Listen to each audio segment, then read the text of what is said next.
이날 곧 안식 후 첫날 저녁 때에 제자들이 유대인들을 두려워하여 모인 곳에 문들을 닫았더니 예수께서 오사 가운데 서서 가라사대 너희에게 평강이 있을지어다. 이 말씀을 하시고 손과 옆구리를 보이시니 제자들이 주를 보고 기뻐하더라. 예수께서 또 가라사대 너희에게 평강이 있을지어다. 아버지께서 나를 보내신 것 같이 나도 너희를 보내노라. 이 말씀을 하시고 저희를 향하여 숨을 내쉬며 가라사대 성령을 받으라. 너희가 네 죄든지 사하면 사하여질 것이요 네 죄든지 그대로 두면 그대로 있으리라 하시니라. 아멘. 예. 오늘 이 본문은 부활하신 예수께서 제자들을 이제 찾아오신 그 일을 기록하고 있는 그러한 본문입니다. 안식 후 첫날에 저녁 때에 제자들이 유대인들을 이제 두려워하여 모인 곳에서 문을 닫고 있었다. 이렇게 오늘 여기 19절에 보면 기록되어 있습니다. 그리고 그런데 그 가운데 이제 예수님께서 오시고 가운데 서서 가라사대 너희에게 평강이 있을지어다 이렇게 이제 말씀을 이제 하셨습니다. 또 20절에도 보면 이 말씀을 이제 하시고 또 여기 뭐라고 되어 있는가 하면은 손과 옆구리를 보이시니 제자들이 주를 보고 기뻐하였더라 이렇게 또 되어 있습니다. 여기에 보면 예수님이 이제 부활하셨다 하는 것을 우리에게 결국 말씀하고 있는데요. 그런데 이 부활이 신령한 부활이다 하는 것을 이제 말씀해 주고 있습니다. 우리가 이제 예수님의 부활에 대해서 믿는 게 중요하잖아요. 그렇죠? 그런데 그 부활이 어떤 부활인가 하는 것을 아는 것도 굉장히 중요하죠. 이 부활은 다르다는 거예요. 어떻게 다른가? 그것은 신령한 부활이다 하는 거죠. 그러니까 예수님께서 나사로도 부활을 시켜주셨죠. 그런데 그 부활은 신령한 부활은 아니었죠. 예수님만이 하신 부활, 특별한 부활의 역사가 있었습니다. 그래서 여기 그 본문에 보면은 이런 것들을 이제 우리에게 보여주고 있습니다. 여기 그 제자들이 유대인들을 두려워하여 모인 곳에 문을 닫았더니 이렇게 되어 있고, 그러니까 이런 말씀도 그죠?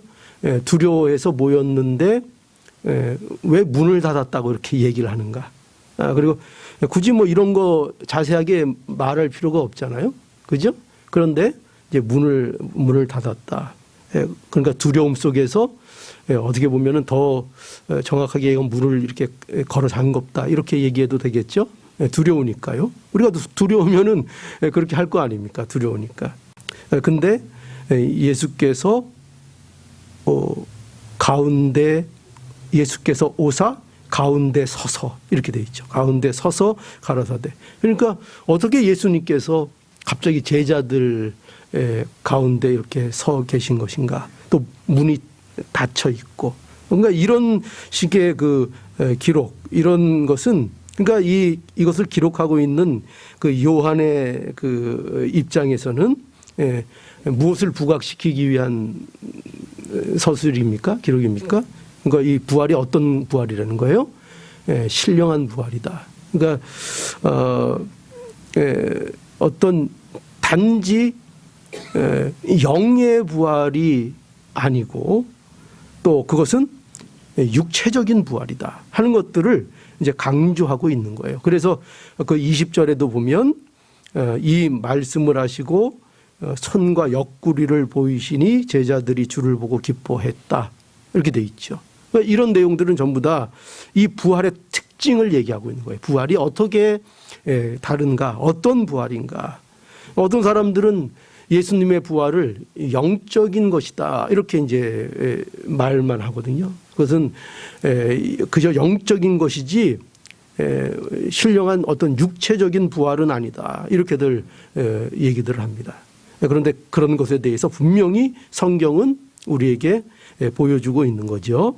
그것은 단지 영적인 부활이 아니라 육체적인 부활이고, 그런데 그 육체적인 부활은 그러면은 우리가 똑같이 다시 썩는 그런 나사로가 부활했던 것과 같은 그런 부활이냐 할 때는 또 그런 것도 아니고 신령한 몸으로 새로운 몸의 부활, 그러니까 공간을 초월할 수 있는 신령한 몸이라는 거죠. 신령한 몸. 문이 닫혀 있고 문도 열리지 않았는데 그 제자들 앞에 서 있는 그 예수님의 모습. 그런데 그렇게 신기한데 또 예수님께서 손과 옆구리를 보이심으로 인하여 육체가 그들에게 직접 눈으로 보여지는 그러한 부활이었다 하는 것을 이제 분명하게 말씀하고 있습니다. 그래서 이런 것들은요, 결국 우리에게 무엇을 가르쳐 주는가? 우리의 부활도 이와 같을 것이라는 것을 우리에게 알려주고 있는 것이죠.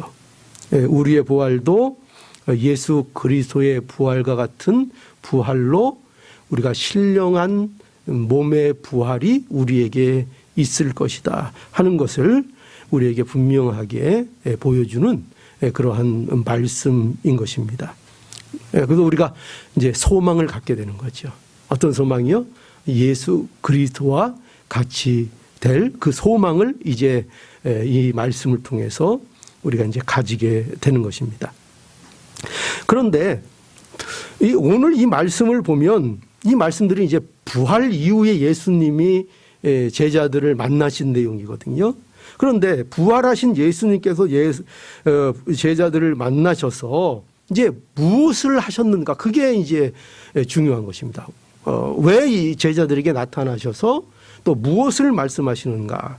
이거 중요한 것인데 오늘 이 말씀을 보면 부활하신 예수께서 이제 제자들에게 이제 말씀을 하십니다. 그런데 무슨 말씀을 하시는가? 오늘 이 본문의 첫 번째 제자들을 만나는 이 요한의 기록의 사건에서는 그것이 뭐냐면 이제 평강에 대한 겁니다. 평강. 평강을 이제 말씀하고 계시죠. 그래서 여기 19절을 다시 보면 그 마지막에 어떻게 되어 있습니까? 예수 제자들이 유대인들을 두려워하여 모인 곳에 문을 닫았더니 예수께서 오사 가운데 서서 가라사대, 그러면서 가운데 서셔서 첫 번째 제자들에게 하신 말씀이 뭐라고요? 너희에게 평강이 있을지어다. 이렇게 말씀하고 있죠. 평강이 있을지어다. 그리고 그렇게 한마디로 끝나는 것이 아니라 21절에도 보면 거기에도 예수께서 가라사대 너희에게 평강이 있을지어다. 평강이 있을지어다. 그리고 또 보면 오늘 본문에서 조금 벗어나지만 오늘 그 계속 보면 26절에 그 이제 도마를 만나시는 그 현장에서도 거기 뭐라고 말씀하셨는가 하면 26절에 보니까 8해가 지나서 제자들이 다시 집안에 있을 때에 도마도 함께 있고 문들이 닫혔는데 예수께서 오사 가운데 서서 가라사대 거기에도 뭐라고 하십니까? 너희에게 평강이 있을지어다. 이렇게 계속 말씀하고 있는 것을 보게 되죠. 그러니까 평강이 있을지어다. 계속 평강을 선포하시는 거죠. 그러니까 평강을 선포하고 계십니다. 그러니까 부활하신 예수께서 제자들에게 계속 너희에게 평강이 있을지어다. 이렇게 하시는데 그러니까 이것은 단순한 인사가 아니에요. 그러니까 이게 우리가 보통 뭐 샬롬 뭐 그러기도 하고 평강 뭐 이렇게 인사로 얘기할 수 있잖아요. 그 교회들도 문안할 때 너희 안에 평강이 있을지어다 이렇게 이제 인사를 하게 되는데, 그러나 왜 그런 인사들이 교회에 계속 주어지는가 하면 이것이 단순한 인사가 아니라 이 말씀은 예수 그리스도께서 부활을 통해서 그 교회에게, 즉 제자들에게 무엇을 주시는가를 이제 보여주고 있는 거예요. 그래서 우리 그 요한복음 14장 27절에 보면 이렇게 예수님께서 말씀하셨습니다. 평안에 대해서 뭐라고 하셨냐면 평안을 너희에게 끼치노니 이렇게 하셨어요. 평안을 너희에게 끼치노니 곧 나의 평안을 너희에게 주노라 이러셨거든요. 누구의 평안이요? 나의 평안, 예수님의 평안을 너희에게 주노라. 내가 너희에게 주는 것은, 그러면서 이거는 세상이 주는 것과 어떻다고요? 다르다. 그러니까 평안을, 내가 너희에게 평안을 앞으로 줄 것인데, 그죠? 예수님의 약속이에요. 내가 너희에게 평안을 끼칠 것인데 그 평안은 세상이 주는 평안과는 다른 평안이다. 근데 내가 그것을 너희에게 줄 것이다. 이렇게 예수님이 말씀을 하셨던 거예요. 그리고 또 요한복음 16장 33절에도 가보면 이것을 너희에게 이름은 너희로 내 안에서 평안을 누리게 하려 함이라. 목적이 뭐냐면 내가 너희에게 평안을 줄 것이고 그 평안을 너희가 누리게 하는 것이 내 의도고 목적이다. 이렇게 하시면서 너희가 환난을 당하나 담대하라. 그죠? 담대하라. 너희가 환난이 없다는 얘기 아니에요. 그죠? 환난이 없어서 평강을 얘기하는 게 아니에요. 너희가 환난을 당하나 담대하라. 내가 세상을 이기었노라. 그래서 내가 너희들에게 뭘 줄 것이다? 평강을 줄 것이다. 평강을 줄 것이다. 예수님께서 계속 내가 평강을 줄 것이라는 것을 이제 제자들에게 약속하신 거죠. 그러니까 너희에게 평강이 있을지어다 하는 것은 단지 인사가 아니라 예수님이 평강을 지금 제자들에게 이제 약속하신 그 평강을 선포하고 계신 거예요. 평강, 너희에게 평강이 있을지어다는 어떤 예수님의 소망을 단지 얘기하는 것도 아니고 어떤 인사말을 단지 하는 것도 아니고 너희에게 내가 약속한 평강이 너희에게 있다라는 것을 선포하고 계시는 말씀인 거예요. 너희에게 평강이 있다. 그러니까 이거죠. 예수님이 부활하심으로 그들에게 실제로 일어난 일을 지금 말씀해 주고 계신 거예요. 내가 앞으로 너희들이 평강했으면 좋겠다. 너희들의 마음에 평강한 위로를 좀 받았으면 좋겠다. 아이고 이거 어떻게 하면 좋아? 이런 게 아니고 내가 부활하신 예수님께서 나타나셔서 내가 너희들에게 약속한, 내가 너희들에게 주겠다고 그 약속한 평강을 내가 너희들에게 주었다. 무엇을 통해서? 부활의 역사를 통해서. 내가 부활했지 않느냐. 내 이 부활의 역사를 통해 십자가와 부활을 통하여 내가 너희들에게 약속한 그 평강을 만들어냈다. 너희는 이제 평강이 너희 안에 있다. 너희는 평강의 존재다. 그거 얘기하는 거예요. 너희는 평강의 존재다. 그러므로 이제 제자들은 평강이 있는 존재가 되었다는 것을 말씀하고 있는 거예요. 그러니까 이거는 단지 심리적인 무슨 위안을 해주는 게 아니에요. 내가 이렇게 했으니까 너희들 이거 보고 그냥 그 마음에 좀 안정을 찾아봐. 이제 두려워하지 마. 내 마음에 담대함을 가져. 그 정도를 말씀하시는 게 아니라, 그게 아니라 너희들을 내가 평강의 존재로 만들었다는 거예요. 존재적인 평강을 말씀하고 있는 거예요. 존재적인 평강. 이 표현을 이해하실 수 있겠어요? 어떤 환경과 조건에 의해서 내가 누려지는 평강, 그런 자르가 되었다는 걸 얘기하는 것이 아니라 어떤 환경과 조건에도 불구하고 하나님께서 너라는 존재를, 너희라는 존재를 평강의 존재로 그 평강을 잃어버리지 않는 그러한 존재로 내가 너희를 만들었다예요. 너희에게 평강이 있을지어다. 그래서 그 말씀을 해주시는 거예요. 부활이 너희들에게 무엇을 만들어냈는 줄 아느냐? 평강이다 이거예요. 여러분, 그러니까 우리가 알아야 되죠. 우리에게 하나님께서 뭘 말씀하시는가? 우리에게 평강이 있다는 거예요.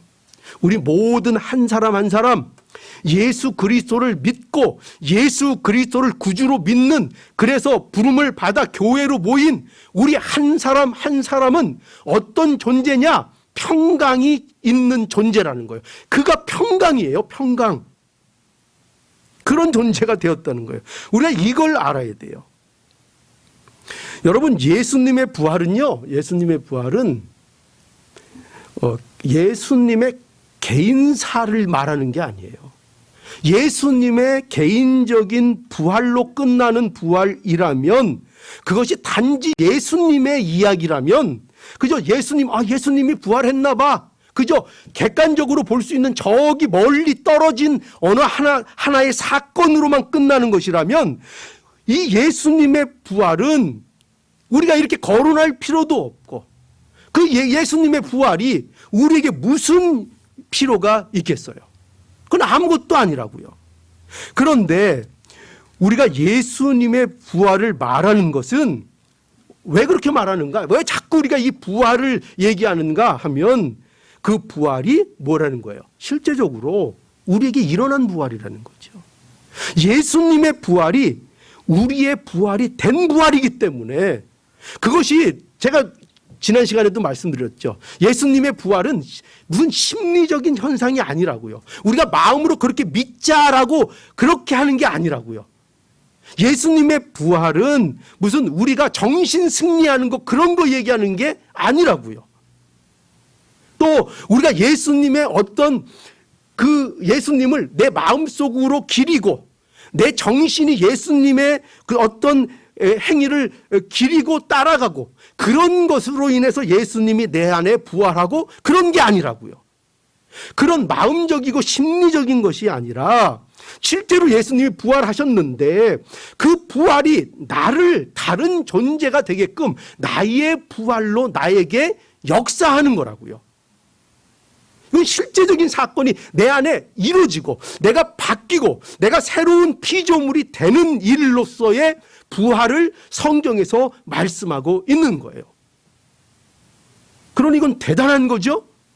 내가 그저 마음이 어떠냐 그거에 따라 좌우되는 게 아니라니까요.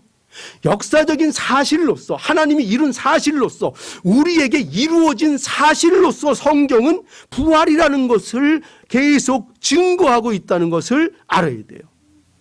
너희들은 부활한 존재다. 부활의 사람이다.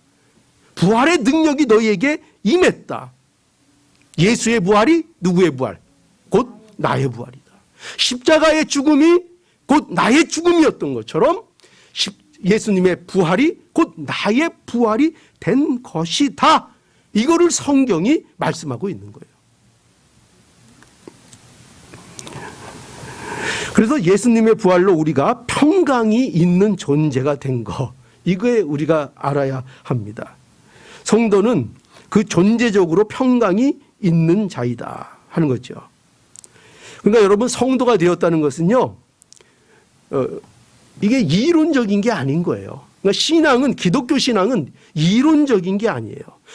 성도가 되었다는 것은 무슨 그리스도를 이론적으로 아는 그런 것을 말하는 것이 아니라, 성도가 되었다는 것은 뭐예요? 성도가 되었다는 것은 그리스도와 실제적으로 어떻게 됐다는 거예요? 하나가 됐다는 거예요. 하나가. 이게 아니에요. 아, 예수님이 저기 계시는데 내가 그 예수님을 내가 믿는다. 저 예수님 내가 믿어. 저 예수님이 나의 예수님이지. 이게 아니에요. 기독교 신앙은 이걸 말하는 게 아니고, 그 예수님이 나와 연합된 존재, 내가 그 예수님께 연합되었다는 것을 아는 거예요. 이걸 믿는 거예요. 그런 존재가 되었다는 것을 믿는 거예요. 그리고 실제로 그게 된 거예요. 어디 바깥에 있는 예수를 믿는 것이 아니라 나와 연합된 그 예수 그리스도를 내가 믿는 거예요. 실제로. 그러니까 그 실제죠. 아니 저기 있는 예수가 나하고 뭔 필요가 있어요. 그거는 저기 있어서 나한테 명령만 하시는 예수님은 나에게 집만 지어줄 뿐이에요. 예수님이 나의 예수님이 되고 나와 연합된 예수님이 되셔서 나의 뭐가 되셨어요? 나의 머리가 실제로 되셨다고요. 그래서 나에게 실제적인 능력과 힘을 공급해 주시고 함께 하시는 그 예수님이 바로 우리가 믿는 예수님이라고요. 그래서 여러분 우리가 뭘 알아야 되는가? 그래서 여러분 우리가 예수 그리스도 안에서 얻게 된 이 평강 있잖아요. 이 평강은 빼앗기지 않는 평강이라는 걸 알아야 돼요. 빼앗기지 않아요. 예수님이 주시는 평강은 세상이 말하는 평강과는 전혀 다른 것이에요. 여러분 이 평강을 우리에게 주시기 위해서 뭐가 있었다고요? 십자가 그리고 예수님의 부활이 있었던 거예요. 이 부활은 성경에서 말하는 우리에게 주셨다고 하는 이 부활은 오직 십자가와 부활로만 주실 수 있는 평강인 거예요. 그 평강이에요. 세상에서 말하는 소위 말해서 그저 마음 편하고 등 따숩고 배부르고 그런 식의 평강을 성경에서 말하는 게 아니에요. 그런 평강은 언제든지 우리에게서 떠나가요. 조금만 불편해지면, 조금만 환경이 나빠지면, 조금만 가진 거 잃으면 우리는 잃어버린다고. 그 평강은 다 사라진다고요. 과연 하나님께서 우리에게 그 평강을 주신다고 십자가를 지셨겠어요? 그게 아니라고요. 우리에게 주신 평강은 어떤 조건과 어떤 환경에서도 없어지지 않는, 빼앗기지 않는 평강을 우리에게 주신 거예요. 놀랍죠? 그러니까 여러분들은 다 어떤 존재예요? 평강을 안 뺏기는 존재예요. 아니 여러분들에 있는 평강은 그 무엇도 빼앗을 수 없는 평강이에요. 그 평강을 내가 받은 거예요. 이게 그리스도인이라니까요. 이걸 갖고 있는, 이것을 소유하고 이것을 가지고 있는 자들이 바로 그리스도인이고 성도라는 거예요. 그래서 우리는 세상에서 환난 당해도, 그죠? 조건이 좀 안 좋아도, 좀 일이 잘 안 풀려도, 슬픈 일이 있어도, 좀 병이 좀 걸려도, 그러죠? 그래도 우리의 평강은 빼앗긴다, 안 뺏긴다? 안 빼앗기는 평강이라니까요. 예, 빼앗기는 것 같이 느껴질 수 있어요. 내가 불편한 것으로 인해서 나는 평강이 없는 거 아닌가 느껴질 수 있어요. 그러나 그 느낌으로 되는, 그 느낌대로 되는 그런 평강이 아니에요. 우리의 평강은 빼앗기지 않는 평강이에요. 여러분 우리는 하나님께 그래서 어떻게 보면 인간적으로 보면 할 말이 많죠. 아니 하나님 좀 저를 보십시오. 제 형편을 보십시오. 제가 어디 평강이 있습니까? 하나님은 참 제가 겪는 일을 잘 모르시는가 본데 나의 참 평강이 없습니다. 이렇게 말할 수도 있고 이런 생각이 들 수도 있습니다. 그래서 여러분 이런 항의는 어떤 의미에서는 좀 공감이 가는 데도 있습니다. 왜냐하면 현실이 실제로 그러니까요. 그죠? 현실이 예수를 믿는다고 해서 현실이 변하는 것이 사실상 없기 때문이에요. 여러분은 어떻습니까? 예수를 믿으면 여러분 어떻습니까? 예수를 믿으면 아무런 사건, 아무런 사고가 일어나지 않습니까? 안 그렇죠? 예수를 믿어도 사건을 만나고 여전히 사고가 우리 주변에는 일어납니다.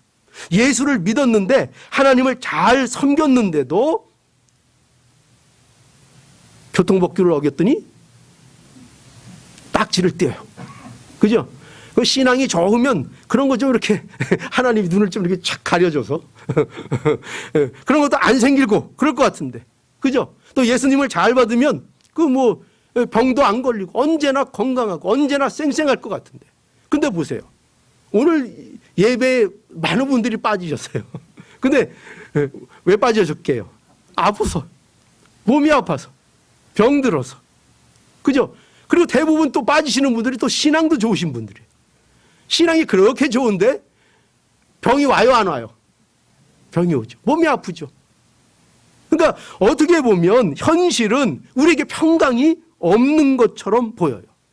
그러나 그렇게 고단한 현실 가운데 있다고 해서 과연 우리에게 있는 평강이 빼앗기는 평강인가? 과연 우리가 그 평강을 이 세상에 빼앗기는가? 그렇지 않다는 거예요. 그렇게 느낄지라도 우리는 세상의 평강을 빼앗기지 않는 평강이 우리의 평강이 되었다는 것을 말씀하고 있습니다. 여러분, 그래서 우리는 평강이라는 것을요, 내 감정이나 내 경험으로 평가해서는 안 돼요. 여러분, 우리가 평강하면 그 상태를 우리는 어떻게 이해하는가 하면은 내 감정적으로, 내가 경험적으로 느끼는 평강을 생각하기가 쉬워요. 그러나 성경이 말씀하고 있는 평강은 뭐냐? 이걸 알아야 돼요. 내 감정, 내 경험과 상관없이 하나님께서 그 자녀들에게 이루어 놓으신 평강을 성경은 우리에게 말씀하고 있다는 거예요. 우리 어떤 평강이 있죠, 우리 안에? 제일 중요한 평강이 누구와의 평강이에요? 하나님과의 평강 아닙니까? 그죠? 우리는 하나님과의 관계를 회복하여 우리 안에 그 빼앗기지 않는 평강이 있다는 거죠.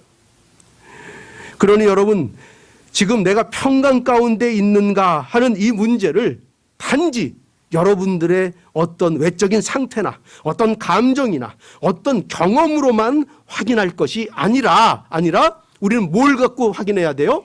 우리는 십자가와 부활을 통해서 확인해야 되는 거예요. 내가 평안한가? 정말 내가 평안한 존재인가? 그것을 십자가와 부활을 통해서 우리는 확인해야 할 것입니다. 지금 혼란스럽고 지금 두려움이 있고 내가 근심하는 것이 있고 해도 우리는 십자가를 보고 예수 그리스도의 부활을 보면서 우리 안에 평강이 있구나. 하나님께서 나에게 평강을 주셨구나. 이 평강은 결코 잊어버리지 않는구나 하는 것을 우리가 믿고 고백해야 할 것입니다. 여러분, 그래서 우리가 부르는 찬송이 있잖아요. 무슨 찬송입니까? 찬송가 466장. 뭐죠? 찬송이? 찬송가 466장. 나 어느 곳에 있든지. 어떻다고요? 나 어느 곳에 있든지. 그 다음에 뭐예요? 늘 마음이 편하다. 여러분, 이 찬송이 내가 어느 곳에 있든지 늘 마음이 편하다. 내 마음이 편하다. 이 편하다는 것이 환경과 조건이 모두 좋아서 편하다는 그런 찬송일까요? 아니요. 결코 그런 찬송이 아니에요. 뭐라고 돼 있어요? 나 어느 곳에 있든지. 그것이 환난의 장소이든지, 그것이 실패의 장소이든지, 그것이 어떤 장소이든지 나는 늘 마음이 편하다. 주 예수 주신 평안함 내 안에 늘 충만하도다. 나의 마음이 늘 평안해. 나의 마음속이 늘 평안해. 악한 죄 파도가 많으나 마음이 늘 평안해. 여러분 어떠세요? 여러분들은 평안하십니까? 평안하시죠. 뭘 보니까? 십자가를 보니까, 부활을 보니까 우리는 늘 평안하다는 것을 알 수 있습니다. 여러분, 십자가가 보증이에요. 십자가가, 부활이 우리의 평강을 보증하고 있는 거예요. 여러분, 만약에 이 평강이 우리에게 없다면, 이 빼앗기지 않는 평강이 없다면 우리는 늘 평안해, 늘 평안해 이 찬송을 할 때에 우리는 거짓말을 하는 거예요. 왜냐하면 현실은 늘 편안해요, 안 편안해요? 안 편안하니까, 현실은. 그런데 우리는 늘 편안하다고 찬송하잖아요. 왜 그렇게 할 수 있어요? 우리 존재가 평안한 존재가 되었으니까. 우리는 평안한 존재가 된 거예요. 그걸 알려는 거예요. 여러분, 우리의 신앙생활 가운데 가장 안타까운 게 뭐냐? 우리는 늘 강조하지만 우리가 가진 게 뭔지를 제대로 아직도 너무나 몰라요. 그리스도인이 된 게 뭔지, 예수를 믿는다는 것이 무엇인지, 예수를 믿어서 예수님의 부활이 있어서 그 부활로 인하여 내게 만들어지고 내게 갖게 된 것들이 도대체 뭔지를 우리는 제대로 알지를 못해요. 그래서 우리는 마치 우리가 평강이 없는 것처럼 그렇게 살아갈 때가 너무나도 많다는 것을 알아야 됩니다. 그러니까 우리가 평강이 없는 것처럼 살아요. 마치 평강이 그 안에 있는데 평강을 모르는 자처럼 그렇게 살아갑니다. 그래서 여전히 어때요? 여전히 세상을 바라볼 때 두려워하는 마음으로 세상을 보고, 우리가 보는 겪는 현실들을 보고 그저 세상 사람들과 똑같이 그저 두려워하는 마음으로만 계속 나가게 되고. 왜 그런가? 뭘 자꾸 잊어버려요? 내가 평강의 존재가 되었다는 거. 이 평강을 누구도 빼앗지 못한다는 거. 이걸 자꾸 잊어버려서 그래요. 여러분, 결코 빼앗기지 않아요. 우리의 평강은 어떤 것으로도 빼앗기지 않아요. 여러분들이 병들어도 안 뺏겨요. 여러분들이 실패해도 안 뺏겨요. 여러분들이 공부 좀 못해도 안 뺏겨요. 이런 말 할 때는 좀 조심스러운데, 자꾸 그러면 또 이것들 공부 안 해도 되나 보다 자꾸 이렇게 얘기해서, 그건 아니에요. 그러니까 뭘 강조하는지 알겠죠? 뭘 강조하는 거예요?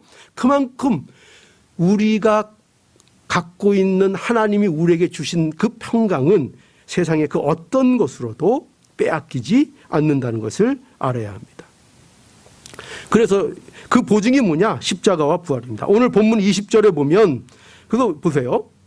20절에 이 말씀을 하시고 손과 옆구리를 보이시니 제자들이 주를 보고 기뻐하더라. 이렇게 돼 있죠. 그러니까 여기 보면 예수께서 너에게 평강이 있을지어다 이렇게 말씀하시고, 여기 이 말씀을 하시고 뭘 보이셨는가? 손과 옆구리를 제자들에게 보이셨다 이렇게 돼 있죠. 이게 무슨 말씀인가 하면은 예수께서 평강을 선포하시고 이걸 이제 보여주는 거죠. 그 평강의 근거를 보여주신 거예요. 왜 내가 너희들에게 이 평강을 선포할 수 있는지 아는가? 그러면서 뭘 보여주셨다고요? 손과 옆구리를 보여주셨죠. 그러니까 십자가에서의 그 대속의 십자가, 그 부활하신 것이라는 것을 보여주고 있죠. 그러니까 내가 누군가, 이게 근거라는 거예요. 내가 너희와 함께 했던 바로 그 예수라는 거죠. 내가 너희에게 내가 먼저 가서 너희를 위한 예배를, 그 처소를 예비하겠다 약속한 바로 그 예수. 그 예수가 바로 나다. 내가 바로 너희의 평강의 근거이다. 이것을 우리에게 말씀하고 있는 거죠. 그래서 여러분, 우리가 오늘날도요, 이 평강을 회복하려면, 이 기쁨을 회복하려면 우리가 어떻게 하면 되겠습니까? 예수 그리스도를 바라봐야 되겠죠. 예수님의 십자가와 그 부활을 바라보면 우리에게 이 평강, 이것을 회복시켜 주시고 예수 그리스도 안에서의 기쁨을 우리가 회복시켜 준다고 말씀하는 것입니다. 그러니까 주님의 부활의 주님을 만나야 결국 뭐가 있는 거예요? 평강이 있는 거예요. 결국은. 그렇죠? 주님의 부활을 만나지 못하면, 부활하신 주님을 만나지 못하면 평강을 그 누구도 누릴 수 없습니다. 참 평강 누릴 수 없습니다. 자, 우리 모두는 부활하신 예수님을 만났습니까? 못 만났습니까? 만났죠. 예수님의 부활이 나의 부활이 되었습니까? 안 되었습니까? 되었죠. 그러니까 우리가 성도죠. 그렇다면 우리는 정말 평강의 존재라는 것을 다시 한번 알아야 합니다. 그런데 이제 마지막으로 우리가 점검해야 될 것은 뭐냐면, 부활하신 예수님을 만난 성도는 이제 그 평강을 전할 사명이 있다 하는 것도 우리가 알아야 할 것입니다. 그래서 오늘 21절에 보니까요, 볼까요? 이 말씀을 하시고 저희를 향하여 숨을 내쉬며 가라사대 성령을 받으라. 너희가 네 죄든지 사하면 사해질 것이요 네 죄든지 그대로 두면 그대로 있으리라 하시니라. 이렇게 되어 있습니다. 여기 참 놀라운 말씀이죠. 예수께서 제자들을 이제 어떻게 대접하시는가 하면, 놀랍게도 예수님과 같은 일을 하는 자들로 대접하고 계세요. 이게 우리를 하나님이 대접하시는 모습입니다. 우리를 예수 그리스도처럼, 예수 그리스도가 뭘 하셨어요? 평강을 전하셨죠. 그죠? 평강을 이루시고 그 평강을 전하셨죠. 근데 우리에게도 무엇을 요구하시는가? 바로 그 평강을 이제 세상에 전하는 존재가 되라고 우리에게 명하고 계신 거죠. 그래서 부활의 생명을 가진 자들은요, 평강의 존재가 되었고 이제 그 평강을 전하는 자로 보내심을 받은 자가 되었다는 것을 우리가 또 잊지 않아야 할 것입니다. 그래서 여기 예수님께서 말씀을 하시고 저희를 향하여 숨을 내어 가라사대, 내쉬며 가라사대, 성령을 받으라. 왜 성령의 능력을 주신다는 거죠. 그죠? 뭐를 위해서? 평강의 복음을 전하는 일에 사용될 수 있도록 성령의 능력을 주시고, 그리고 이 평강의 복음이 증거되는 곳에 화목과 평화가 이루어지는 역사가 이루어진다는 거예요. 그것을 우리에게 약속하고 있는 것입니다. 그러니까 새로운 생명의 역사가 일어나는 그 일을 우리에게 맡기고 계시고, 교회를 통해서 그 일을 맡기고 계시다는 거죠. 그러니까 교회가 평강의 복음을 전함으로 인하여 생명을 살려나가는 이 놀라운 역사를 맡은 교회라는 것을 우리가 알아야 할 것입니다. 자, 이것이 예수님의 부활이 우리에게 만들어낸 저와 여러분들의 가치라는 것을 우리가 분명히 알아야 하겠습니다. 우리 안에 있는 이 평강이 우리 안에 있음을 알고, 또 이 평강이 우리에게 주는 사명을 잊지 않고 평강을 우리가 누릴 뿐만 아니라 그 평강을 내가 가졌다는 것을 알 뿐만 아니라 이 평강을 온 만방에 증거할 수 있는 저와 여러분들의 모습, 또 복된 교회의 모습이 될 수 있도록 오늘 이 말씀을 통하여 은혜가 있기를 간절히 바랍니다. 예, 기도하시겠습니다.